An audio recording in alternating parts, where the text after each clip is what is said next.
muito boa tarde para você ligado no canal 523 da Roma Cabo, nas nossas redes sociais, Twitter, Instagram, Facebook, no YouTube e também no romanews.com.br. Mais um Esporte Roma News no ar. Bom, e temos hoje o primeiro programa do penúltimo mês do ano. O ano está acabando, a Série B está acabando, a segundinha entrando em sua reta final. Muita gente já fazendo planos para 2019, mas tem muito esporte amador acontecendo e também o futebol profissional ainda aqui no estado do Pará, no Brasil, no mundo, até o finalzinho de 2018. Bom, e no programa de hoje a gente vai trazer aqui no Esporte Roma News uma galera muito bacana. Primeiro a gente vai conversar com um nadador amador que vem superando suas dificuldades e tem um projeto muito interessante para as crianças com câncer. E no programa de hoje a gente tem também uma atleta do jiu-jitsu. Olha, ela tem uma porção de medalhas para mostrar para a gente. Se ela pendurar essas medalhas no peito, eu não sei nem como é que essa entrevista vai acontecer, mas depois a gente apresenta essa entrevistada aqui no nosso programa. E eu vou chamar, sem perder muito tempo, ele, Alexandre Alencar, que já vem com muitas informações nesse início de programa. O Alexandre que vive a expectativa também, a gente vai falar sobre isso no final do programa de hoje, de uma Libertadores diferente, uma final de Libertadores aí com dois argentinos. O Alexandre trazendo essas informações no final do programa de hoje. Eu chamo logo de antemão o Alexandre Alencar. A gente começa com você, Alexandre, com informações em primeira mão. Alexandre, é com você. Olá, boa tarde, você que acompanha o Esporte Roma News. Boa tarde, Gilê. É isso mesmo, vai ser uma Libertadores, uma final inédita entre dois times argentinos, Boca Juniors e River Plate. Mas primeiro, vou falar um pouco aqui do futebol europeu, né? Olha, um programa francês, na verdade, divulgou hoje o Football Leaks. São algumas coisas que andam pelo submundo do futebol ali. Muita coisa que a imprensa não divulga, dados que ainda não foram especulados, enfim. E o que esse programa divulgou foi o seguinte: o PSG, o Paris Saint-Germain, o time do Neymar, né? Do Thiago Silva, do Daniel Alves, recebe uma bonificação só para saudar a torcida no final dos jogos. Ou seja, é uma bela grana para os jogadores do time parisiense, só para eles irem lá e comemorar com a torcida, os gols e também para, enfim, saudar a torcida no final dos jogos. Olha, o atacante brasileiro, o camisa 10 da seleção, que também é o camisa 10 lá no PSG, o Neymar, ele recebe cerca de R$1.600.000 por ano só para poder comemorar com a torcida. E tem mais, viu? Olha, para não falar mal do técnico nas entrevistas coletivas no final dos jogos, ele recebe simplesmente R$17 milhões por ano, só para manter a boca fechada e não falar mal do técnico da partida que aconteceu. Enfim, a gente sabe que rola muita grana no mundo do futebol, ainda mais atualmente, né? Em décadas passadas, não, era uma coisa um pouco mais tímida.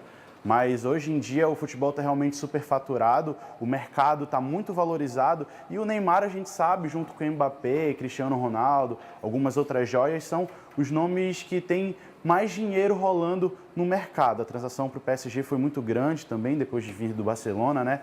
Mas enfim, a gente está vendo que não só os salários são altos, as bonificações também. É aquele famoso bicho, Gilê, que rola depois dos jogos, caso um time consiga uma classificação, consiga passar por um adversário. A gente vê muito isso por aqui, mas em valores muito menores, né?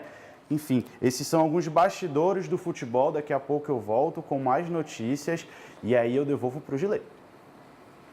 É isso, Alexandre. Que coisa, né, cara? Já pensou? Times vivendo aí com seus torcedores num tom de artificialidade. Talvez falte a esses clubes europeus e alguns aqui do Brasil dar uma passadinha aqui pelo estado do Pará, entender o que é paixão de verdade com as torcidas de Remo e Paysandu, que mesmo em situações muito difíceis, continuam apoiando suas equipes, independentemente da divisão em que elas estejam. Bom, e eu tenho aqui ao meu lado o nosso primeiro entrevistado de hoje, o Bernardo, que é nadador, o Bernardo Lobo. E mais do que isso, Bernardo, você vem para cá hoje para o Esporte Roma News como um exemplo de superação. O Bernardo Lobo, ele é advogado e pratica natação desde pequenininho. Só que depois de descobrir um câncer, não é isso, Bernardo? Tudo mudou na vida desse cara. Ele passou a entender a vida de outra forma e hoje, com esse câncer superado, ele busca ajudar crianças que ainda não superaram essa doença difícil. Que história é essa, Bernardo? Boa tarde para você. Boa tarde, Ronaldo. Primeiramente, eu agradeço aqui ao Espaço Roma News, ao Grupo Roma e a você pelo espaço, pela divulgação do nosso projeto. A ideia surgiu porque eu sou atleta amador desde criança. Comecei a nadar no remo aos 6 meses de idade e nado até hoje. Fiz triatlon, Ironman, maratonas. Sempre fui um esportista e sempre cuidei bastante da minha saúde. Infelizmente, quando eu estava fazendo mestrado, fui diagnosticado com câncer lá em Portugal. Eu fiz um exame, acabei descobrindo um câncer, retornei para o Brasil, fiz o meu tratamento tanto em São Paulo quanto em Belém. No Sírio-Libanês eu fiz 2 ciclos de químio dos meus 14. Fiz a minha cirurgia de retirada de mandíbula lá no Sírio-Libanês também. E fiz os outros 12 ciclos de quimioterapia aqui em Belém.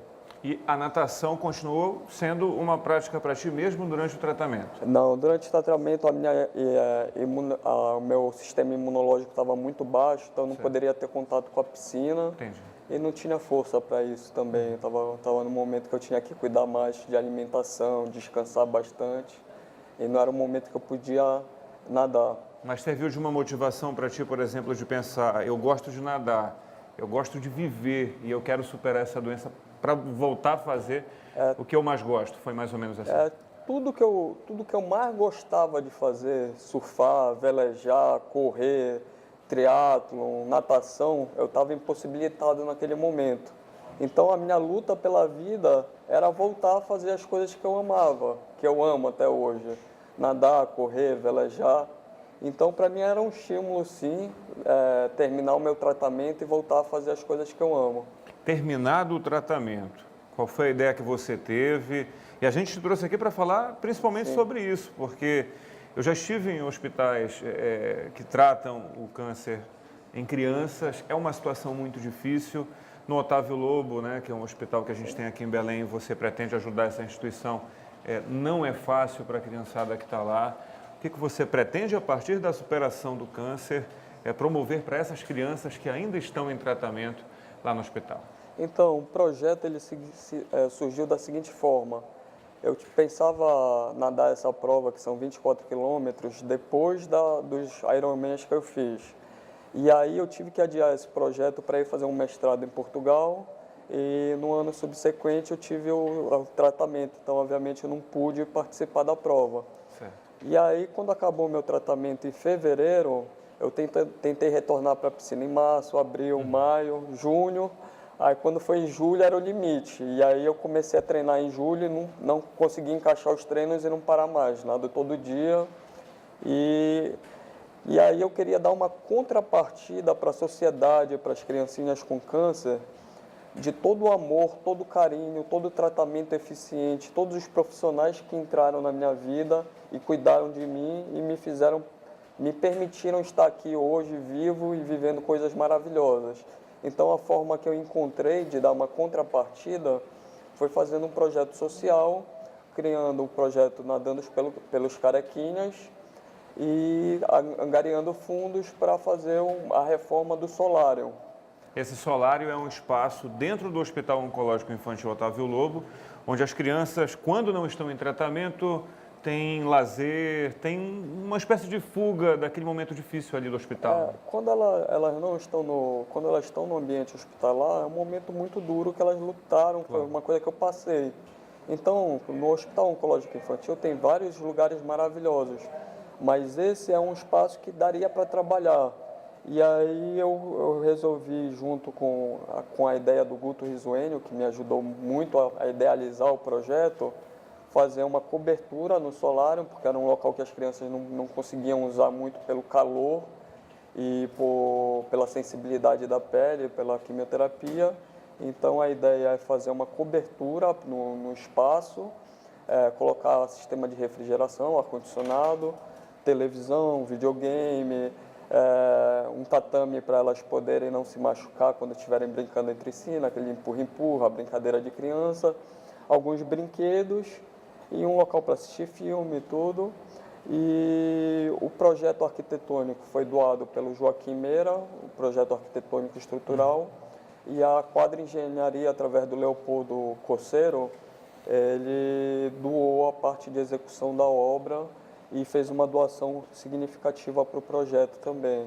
E são 3 pessoas que eu agradeço muito, o Guto Risuênio, o Léo Coceiro, o Leopoldo, e o Joaquim Meira, 3 pessoas sensacionais que o projeto não sairia sem eles. Agora, certamente, Bernardo, para o projeto continuar em andamento, ainda faltam detalhes, qualquer doação hoje é bem-vinda e a gente pensa que se você volta a praticar a natação, porque daí, né, de uma superação de um câncer para uma criança como essa, tendo esse incentivo, não sai um grande esportista também. Talvez seja o ponto de partida, né, o pressuposto para que elas alcancem isso. Ter esse tratamento amenizado como você pretende fazer por meio do projeto. É porque, na verdade, a maioria das pessoas muitas pessoas olham o câncer como uma sentença de morte, assim, ainda é muito estigmatizado.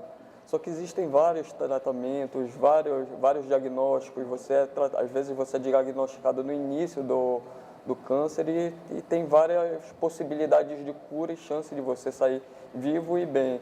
E existe uma vida após o câncer.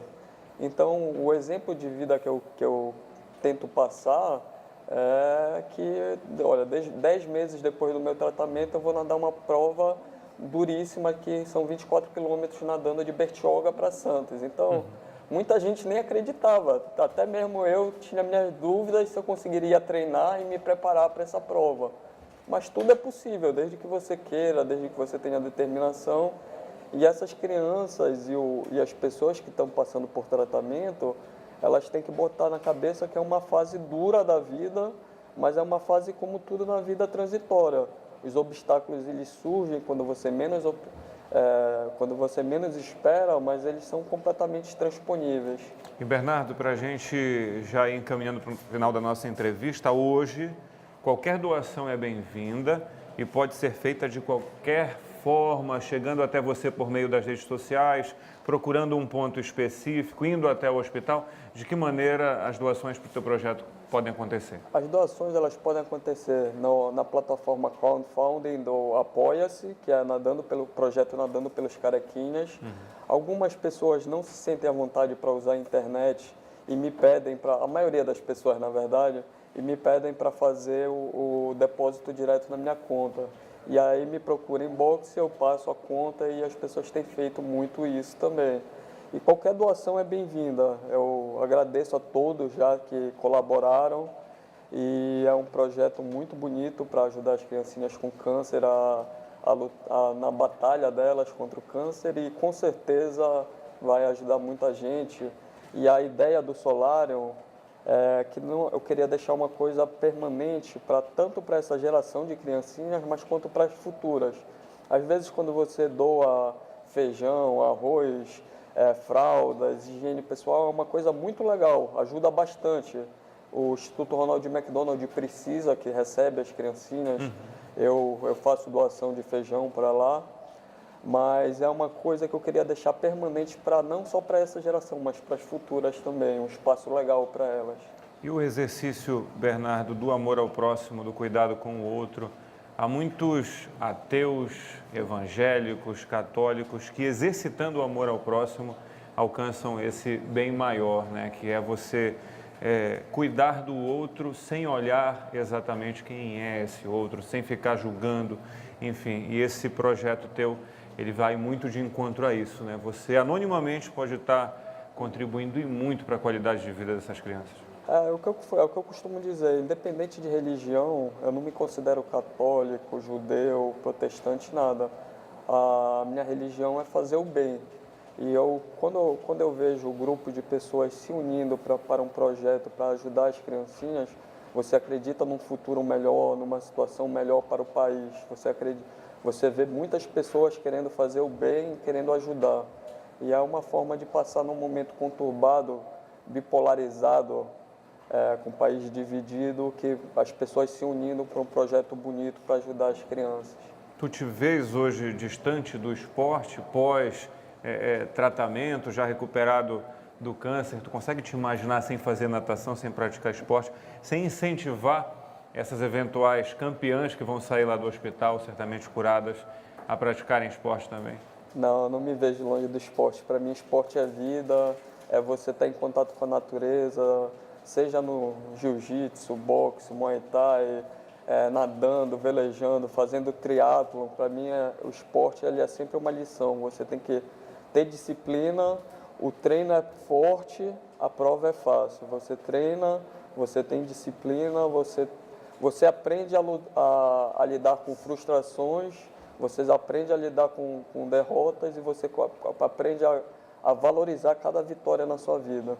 Para que a gente entenda e situe o nosso espectador, esse aqui é o Bernardo Lobo, ele é advogado, superou uma situação difícil durante um ano, superou um câncer, pratica o esporte desde pequeno, é nadador, né? Teve que abrir mão da prática esportiva para o tratamento do câncer, hoje recuperado, ele busca recompensar, né, toda a fé dele na cura da doença, de alguma forma atendendo crianças que têm o câncer ainda, que convivem com essa grave doença, mas que por meio de iniciativas como a dele, né, de construir um espaço dentro de um hospital que preze pela qualidade de vida, certamente essas crianças vão superar isso também.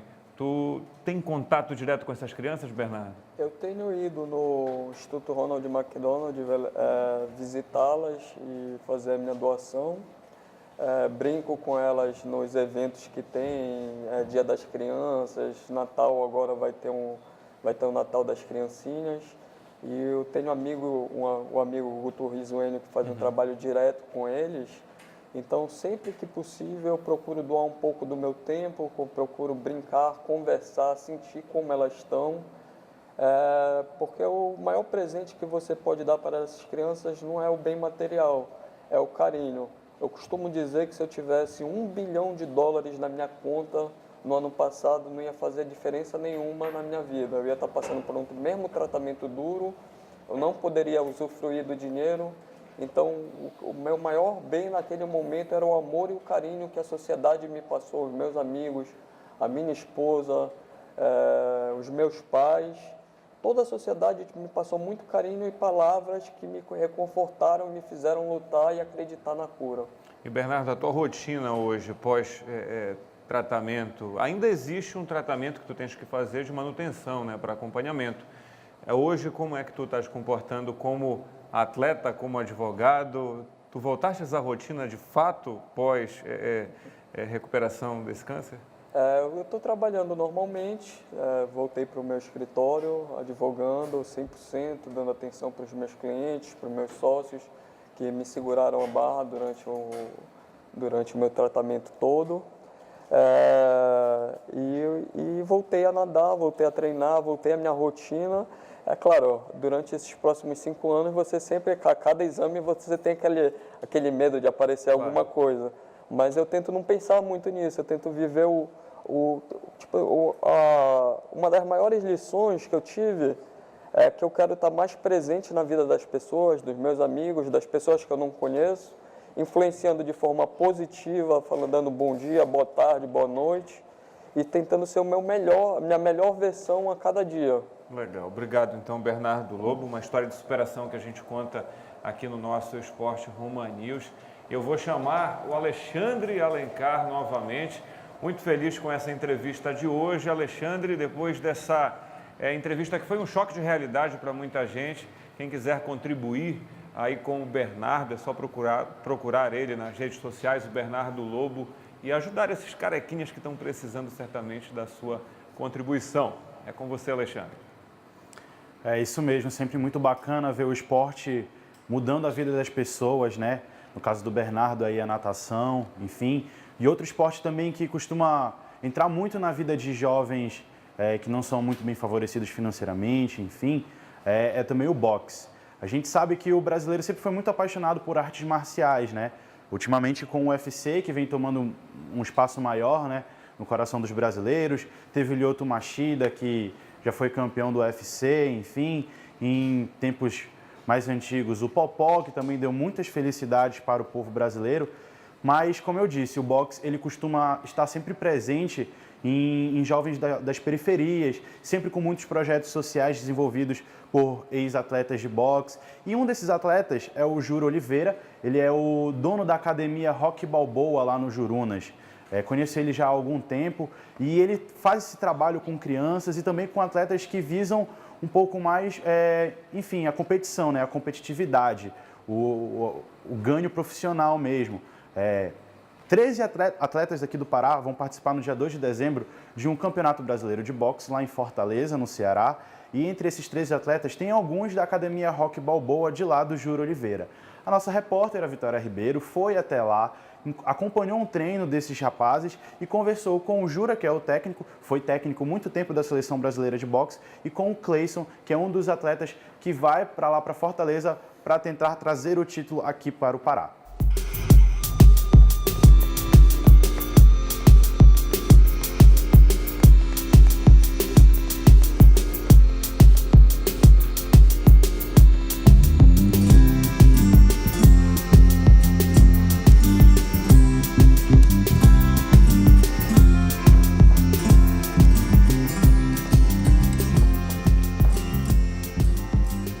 Eu sou recente técnico da Seleção Brasileira de Boxe, tive 7 anos lá, uma experiência bastante de viagem. Em 2012 foi técnico campeão mundial em Baku, em Azerbaijão, entendeu? Então, experiência que não falta e estamos aqui para botar essa experiência em prática com os nossos atletas que vão representar o estado do Pará no Campeonato Brasileiro.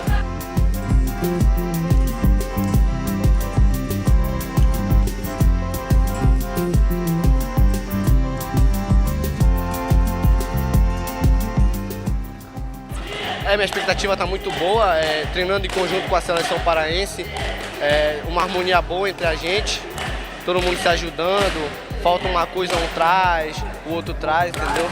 E estamos sempre ajudando um outro, não deixando faltar nada. Apesar que a gente precisa de muita ajuda, entendeu? Mas não pode desistir, tem que continuar no foco. E se Deus quiser vai dar tudo certo. Vamos viajar e todos nós, não só eu, como todos nós aqui da Seleção Paraense, vamos trazer resultado.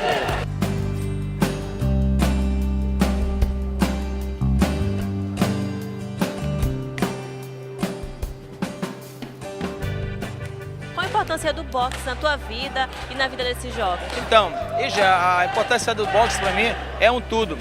Eu comecei a treinar boxe, eu tinha 12 anos de idade. Desde aí, é sangue na veia, entendeu? E é boxe para sempre. Eu tive até problema no meu casamento sobre isso, mas eu tô no boxe aí, o boxe é a minha vida. Então, tanto é que o meu esforço, aqui a gente não é remunerado de nada, entendeu? É só a falta de gostar mesmo do que a gente faz para estar aqui de manhã, de tarde, treinando esse pessoal e treinando esses atletas aí, para dar o melhor de si no Campeonato Brasileiro, em busca de medalha, para dar uma melhoria na vida de cada um desses, porque uma medalha que eles vão ganhar lá no Campeonato Brasileiro, isso tem uma bolsa atleta, que todo mês ele recebe o dinheirinho dele.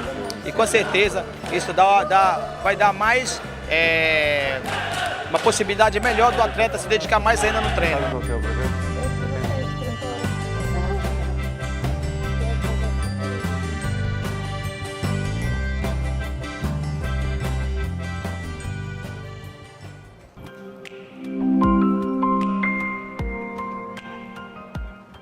E a gente vai dar trocação para o chão, porque eu tenho aqui ao meu lado a Júlia Coelho, né, que na realidade conhece o boxe, porque quem pratica o MMA, que ela começou a praticar agora, ela é especialista no jiu-jitsu, mas quem pratica o MMA entende um pouquinho de boxe, dá um pulinho ali no taekwondo, no karatê, no judô, vai conhecendo as artes marciais, porque o MMA é uma mistura de todas essas artes.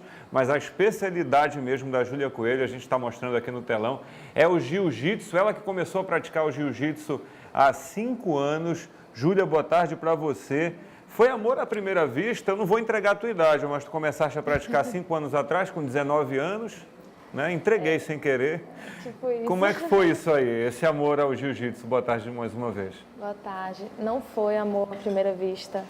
Na verdade, eu nunca imaginava que eu ia estar nesse mundo, né, de luta, deixar um pouquinho a vaidade de lado, cortar a unha, não se preocupar tanto com o cabelo como antes. Mas, aos poucos, a gente vai descobrindo que gosta de uma coisinha ali, aí vai ver que não era tão difícil quanto imaginava. E, aos poucos, a gente vai conseguindo coisas que até então pareciam bem mais difíceis. E acho que até hoje é assim. Eu converso bastante com o mestre Ian Coelho, que é o meu mestre. Ele fala muito isso pra gente, que aos poucos a gente vai subindo degraus, né? E foi dessa forma, não foi amor à primeira vista, foi só uma tentativa e deu certo, né? Depois de 5 anos já estou aqui. E deu tão certo que eu vou pedir para você levantar essas medalhas, Júlia, olha só. Ela tem aqui, é até difícil de carregar, é pesada, né? Ela está acostumada porque ela treina meio-dia, ela tem aí uma carga de treinamentos bem complicada, mas dessas, Júlia, qual tu considerarias assim a mais suada de conquistar sem nenhum demérito às outras? Eu acho que a mais suada, com certeza, foi a Azul Mundial. Sempre é muita guerra, né? Bora mostrar um pouquinho essas medalhas, pelo menos aqui à distância. Tem a Júlia aqui toda posuda no telão. Pronto, como é que foi suada. conseguir essas medalhas aí contra... Tu lembras a luta? Contra quem foi? Como é que foi isso? Eu lembro, inclusive sou amiga das minhas adversárias. É uma coisa que eu prego muito nas artes marciais, porque a rivalidade não precisa estar presente quando... Na verdade, eu acredito que não precisa estar presente, não precisa existir a rivalidade. Acho que competitividade são coisas diferentes, né? Quando você está na área de luta, você precisa sim ser competitivo e buscar o merecimento dos seus treinos, que você treina diariamente e derrama muito suor para isso. Mas fora dali, todo mundo está lutando por uma bandeira só, que é o jiu-jitsu, que é a ampliação e principalmente na parte feminina, né? Que ainda é minoria em todas as academias que a gente vai. Então, eu prego muito isso da amizade, da parceria, de ajudar uns aos outros, às vezes até em conversas, grupos de WhatsApp.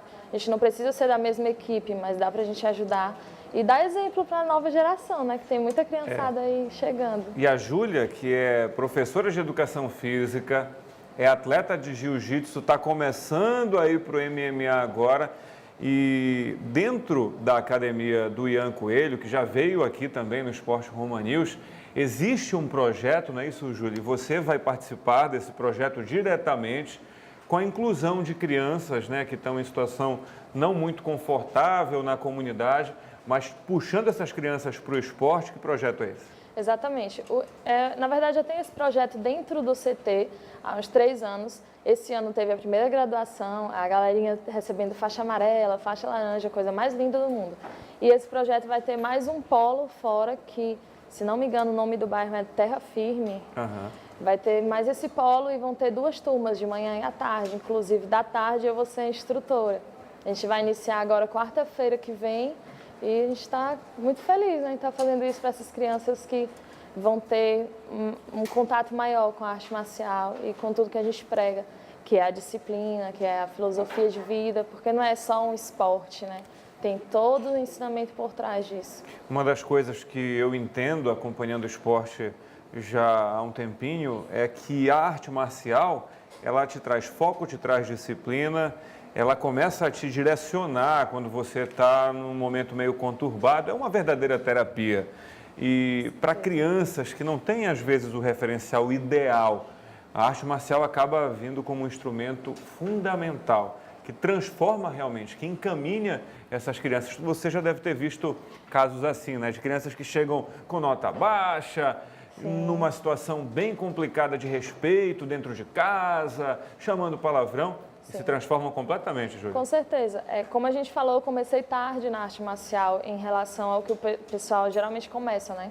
Eu comecei com 19 anos, mas eu costumo falar que foi um divisor de águas na minha vida. Até então eu estava muito naquela dúvida de que curso fazer, da faculdade, eu não sabia com o que me identificava. E depois que o jiu-jitsu entrou na minha vida, eu me vi tão próxima a isso que eu quero fazer educação física. Só que eu imaginava que isso ia me habilitar exatamente para o jiu-jitsu. E dentro da educação física eu comecei a ver outras coisas que eu consegui me identificar e que eu gosto de trabalhar. né? Inclusive, dentro do CT, a oportunidade apareceu ali para a gente trabalhar preparação física, condicionamento físico, tudo dentro da academia. Então, é algo bem ligado e a minha vida transformou totalmente. Eu sempre quis trabalhar com algo que eu pudesse ajudar as outras pessoas. Ah, não tenho dinheiro para isso. Ah, então não consigo cursar uma faculdade que seja tão cara como psicologia, esse tipo de coisa. Então, eu não imaginava, não via educação física dessa forma. E depois do jiu-jitsu eu comecei a ver uma forma que eu consigo ajudar as pessoas. E hoje o meu foco é ser um dia como o meu mestre é hoje para mim. Ele mudou totalmente a minha vida com conselhos, com direcionamentos. Eu passei 4 anos fora daqui do Pará e todos esses dias, né, durante esses 4 anos, ele estava lá, falava comigo. Não tinha um só dia que eu não pensava em voltar. E passei o último ano, desde o meio do ano passado, viajando para cá. Passava um mês aqui e voltava para o Ceará, que era onde eu estava. Passava 2 meses aqui treinando, até que chegou quando eu me formei. Eu tenho que voltar de vez, porque é uma equipe profissional de competição, né? Todo mundo da equipe compete. E a gente tem que se profissionalizar naquilo que a gente gosta, né? Então foi essa a decisão que eu tive. E a gente vive, né, Júlia, num país onde ainda o futebol é predominante como a grande paixão do povo brasileiro, mas existem tantas modalidades sendo praticadas e eu, se não me engano, não consigo imaginar um país com tantos campeões mundiais numa modalidade como os praticantes do jiu-jitsu no Brasil. Isso tem um porquê, o jiu-jitsu nasceu no Brasil, né? Quando se fala em jiu-jitsu fora, lembra-se do Brasil, lembra-se do nascimento da arte aqui. E eu me despeço de você, Júlia, deixando essa mensagem positiva da prática do esporte e de que nunca é tarde para começar. Não precisa você se subjugar achando que já está muito velho, que tem preconceito com a mulher no esporte, porque o jiu-jitsu tem muito espaço para a mulher também. Com certeza. E é o que a gente prega, né? Que as mulheres apareçam mais nas academias, façam aulas experimentais na academia mais próxima e tudo mais. Lá na nossa academia é conhecida por ter muitas mulheres praticantes. Então a gente quer ver isso, quer ver faixa preta mulher, né, na competição, a gente quer ver todo mundo ganhando mais, até porque a premiação para a mulher é menor devido a isso, a escassez de meninas na competição. A gente quer sempre o melhor para o esporte, né? O próximo evento que você tem para a gente encerrar é o Extreme? O próximo evento é o Super Extreme, dia 9 de dezembro. 9 de dezembro, então, a última competição da Júlia no ano. E a gente certamente vai ter a Júlia presente aqui com a nossa equipe do Esporte Roma News, com mais medalhas, fazendo essa coleção aí ficar ainda maior. Obrigado, Júlia, pela tua presença. Obrigada. Tá certo. Eu vou chamar de volta agora o Alexandre Alencar. Alexandre, depois do esporte amador, a gente volta a falar de futebol aqui no Esporte Roma News. É isso mesmo, na terça-feira, como os bicolores costumam dizer, teve paixão. E só sendo muito apaixonado mesmo para aguentar aquele jogo do Paysandu com o Oeste, porque foi teste para cardíaco. 7 gols numa partida muito bem disputada, uma das melhores partidas na Série B desse ano.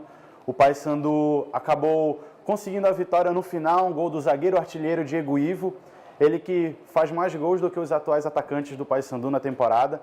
Lembrando que o artilheiro do Paysandu na Série B ainda é o Cassiano, que já foi embora na metade da temporada e mesmo assim continua sendo artilheiro com 6 gols. O técnico João Brigatti botou o Magno desde o início no jogo e foi ele quem deu a resposta para o time bicolor. Ele marcou 2 dos 4 jogos dos 4 gols do Paysandu, perdão. E aí quase que rolou uma lei do ex. O Rafael Luiz, aquele meia que foi do Cuiabá, que depois da campanha de campeão da Copa Verde do Cuiabá, foi contratado para o Paysandu, mas não deu muito certo, andou rodando por aí, tá no Oeste, fez o gol de empate, parecia que ia ser aquele 3-3 com gosto amargo para a torcida bicolor, mas não ficou assim não. O Paysandu conseguiu ficar à frente do placar mais uma vez, pela 4ª vez no jogo, com o gol do Diego Ivo de cabeça, um lance de escanteio. E agora o Paysandu subiu uma posição, né? Tá lá em 17º com 37 pontos. E agora, no sábado, vai lá para Campinas, para o Brinco de Ouro da Princesa, para enfrentar o Guarani. Um jogo difícil para o Papão, depende de outros resultados para conseguir sair da zona. Então, pode ser também que, dependendo da combinação de resultados, o Paysandu já tenha a sua queda para a Série C decretada ou então pode se livrar da zona da degola.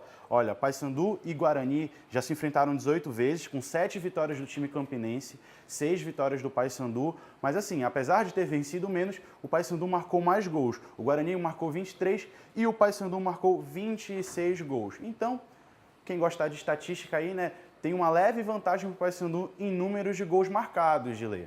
Do torcedor do Paysandu, porque olha, essa temporada, uma temporada de altos e baixos, que na verdade começou com baixos, né? O Paysandu perdeu o Campeonato Paraense para o Remo, depois conseguiu a Copa Verde, o bicampeonato, e agora vive esse amargor na Série B do Campeonato Brasileiro. E sem perder tempo, eu vou chamar aqui logo para a gente bater um papo cabeça sobre futebol, sobre Série A, sobre Libertadores. Vem de volta aqui, Alexandre Alencar. Chegando. Alexandre, E aí? olha, eu não queria, como eu falei aqui, estar na pele do torcedor do Paysandu. E Verdade. muito menos na pele de quem está aí acompanhando esses jogões pela Série A. Tem muita coisa acontecendo na Série A. Vai ter muita coisa boa. Que pode ter um distanciamento do Palmeiras na liderança esse final de semana ou uma aproximação dos rivais, porque o Gol do Internacional pode chegar, o São Paulo, o Flamengo. São Paulo. Tá tudo embolado ainda ou o Palmeiras já é quase campeão? O Palmeiras tem a vantagem de que tem uma tabela muito mais fácil que os outros. A gente tem a arte aqui, ó, dos jogos, como eu falei mais cedo, Guarani, Paysandu. E o Palmeiras tem a vantagem de ter os jogos um pouco mais fáceis que os rivais, né? O Flamengo vai ter um clássico, São Paulo tendo um clássico também, o Internacional jogando fora com o Ceará, o que está sendo muito difícil, porque o Ceará vem fazendo uma campanha de recuperação muito boa na Série A, esse segundo turno, né? Com o Lisca doido comandando o time, ele que foi alvo de alguns times paraenses aqui, né? Já quiseram trazer esse Já cara. quiseram trazer o Exatamente. Lisca. Então, o Palmeiras tem essa vantagem, tá com uma tabela um pouco mais fácil. Também não é um jogo tão fácil contra o Atlético Mineiro lá no Horto, né? A gente sabe que tem aquela máxima do caiu no Horto, tá morto. Até porque o Atlético Mineiro está brigando por vaga no G6, né? Está querendo chegar na Libertadores e não vai entregar fácil um jogo desse para o Palmeiras. Jamais. Né? Vaga na Libertadores é o que o São Paulo corre risco de perder. Não vem fazendo o segundo turno tão bom depois daquela parada na Copa, né? Estava na liderança, junto com o Flamengo. Os dois deram mole, o Palmeiras acabou se aproximando com a chegada do Filipão, que somou muito para o clube. 17 jogos de invencibilidade não é para qualquer um. E o Filipão faz 70 anos hoje. Aniversário do Filipão. É verdade. Bigodono. Agora, olha só, a gente olha para cá, parece que é tudo Série A, né? A gente tem o Guarani e o Paysandu. Verdade. Já foi assim uma Série A também, né? A gente Guarani, já teve os dois. principalmente, Paysandu também. O Guarani é campeão da Série A, foi campeão verdade. em cima do Palmeiras. O Paysandu já fez grandes campanhas também. Verdade. E a gente vê essa tabela aqui, bem que podia ser uma Série A aqui, Podia. né? Agora eu vou ser te um falar. dos jogos da rodada, né? Eu vou te falar, na minha opinião, São Paulo ganha o Corinthians de 1-0. Será que cai o tabu? Flamengo Lá e em Itaquera? Botafogo empatam, o Atlético empata com o Palmeiras e o Inter perde para o Ceará. Olha, o Réu ali, o nosso amigo Rodrigo Réu, é corintiano doente, está dizendo que o São Paulo não ganha do Corinthians, não. Será, rapaz? Será? Até porque o São Paulo não vai tão bem das pernas, né? E tá sem o Nenê. A gente pula isso aqui, pula a Série A, vamos aproximar novamente.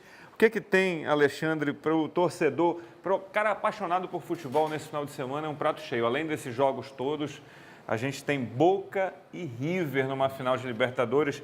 Podia ser Grêmio e Palmeiras, Podia ser Grêmio e Palmeiras se não tivessem dado tão mole nas semifinais, né? né?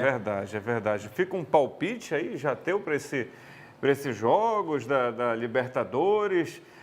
Torcedor reclamando de preços de ingresso, achando que estava muito caro, que estavam cobrando. Aí vem o brasileiro e diz que não é tão caro assim, está acostumado a pagar muito caro. Isso mesmo, eu estava vendo alguns torcedores lá na Argentina, alguns brasileiros que viajaram para a Argentina para tentar os ingressos. $1.000, o ingresso mais barato para acompanhar a Boca Juniors e River Plate. Então tá muito caro, Tá né? muito caro. Tá muito caro. Tá muito caro. Tá muito caro. Enfim, é um clássico que nunca decidiu uma Libertadores e eu acho, a gente pode muito bem usar aquela máxima aqui, de clássico é clássico e vice-versa, né? Exatamente. Ainda mais São dois, né? Ainda mais um clássico como esse. No sábado que vem é uma data diferente para Libertadores, que normalmente é decidida nas quartas-feiras, né? Mas é nesse sábado lá na Bombonera e depois no sábado que vem lá no Monumental, no estádio do River Plate. E é legal a gente falar de Libertadores, Alexandre, porque essa edição é a última com duas finais. A partir do ano que vem fica no formato da Liga dos Campeões, vai ser um jogo só. Ano que vem a decisão será em Lima, no Peru.